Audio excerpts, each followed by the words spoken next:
Just how satisfying has his play been for you in terms of getting what you need out of that position? Yeah, well, you need it, right? There's no teams that you don't have goaltending. You're really behind the eight ball, and I think he's stabilized that.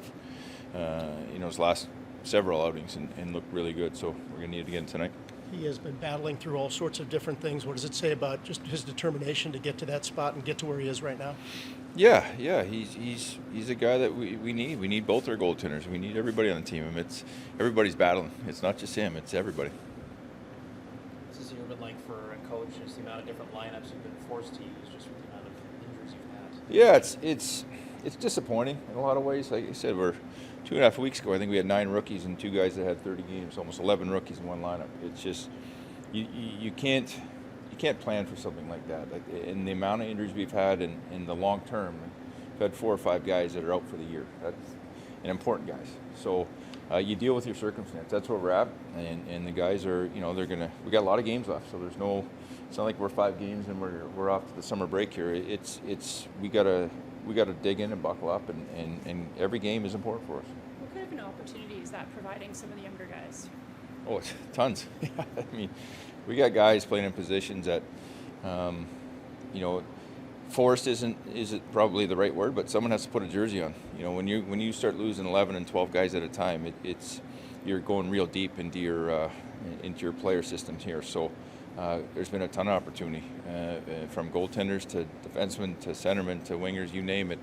Opportunity is certainly the key word there, and some guys, it's the hardest thing for the young guys. It's consistency. It's learning what it takes day on, day off. The first 5 games are easy. Everyone's got adrenaline. You're excited about the NHL, but then the NHL kind of slaps you back in the face, and you're going against stiff competition. That adrenaline wears off, and now the grind really hits. So you see a lot of inconsistency, but that's just part of being young, and that's where we're at.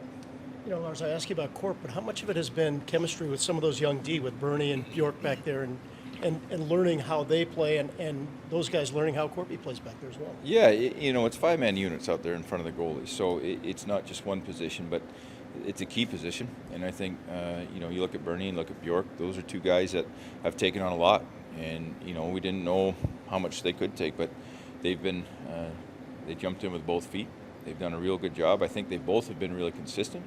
And that's one of the hardest things, right? I think Bjorky's over 20 games now. I'm not sure where Burns is at, maybe in the teens now. So, he's cut his teeth. He's taken on big minutes as a top 4, and it's important. We need those guys to continue to be consistent. Do they seem like the kind of guys now who are tough to get out of the lineup? Are they playing that well for you? Yeah, we're getting a little bit healthier here, probably in the next week or 2. So there's going to be some decisions, and I think that's great. That's the internal push you want.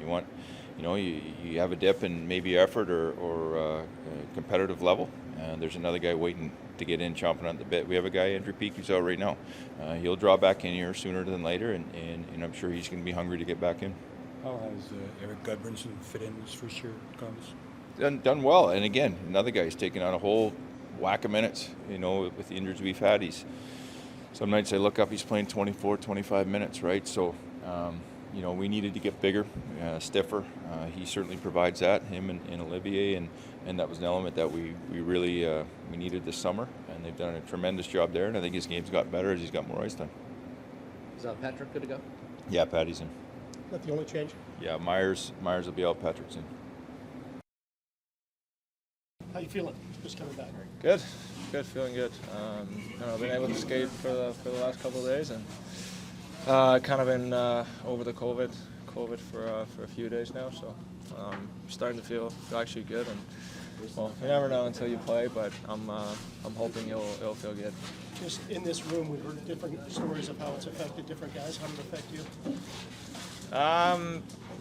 Probably wasn't as bad as for some other guys. I was kind of just pretty gassed for like 5 days and just pretty much laid in bed. But it went over pretty quick, and happy it wasn't too bad, and got with the team back pretty quick.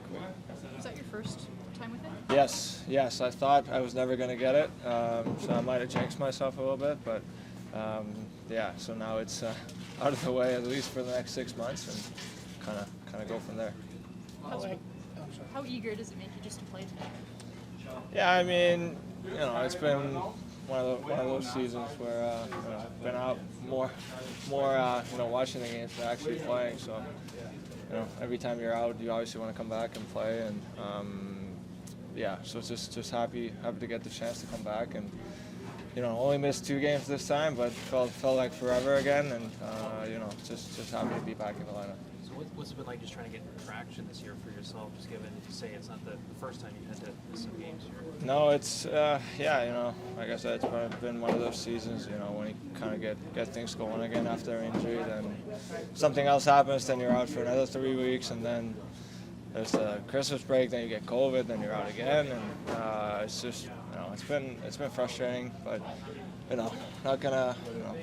not crying about it. Crying about it is not going to help. So just trying to work my way out of it, and just hope for the best, and try to have a good rest of the year.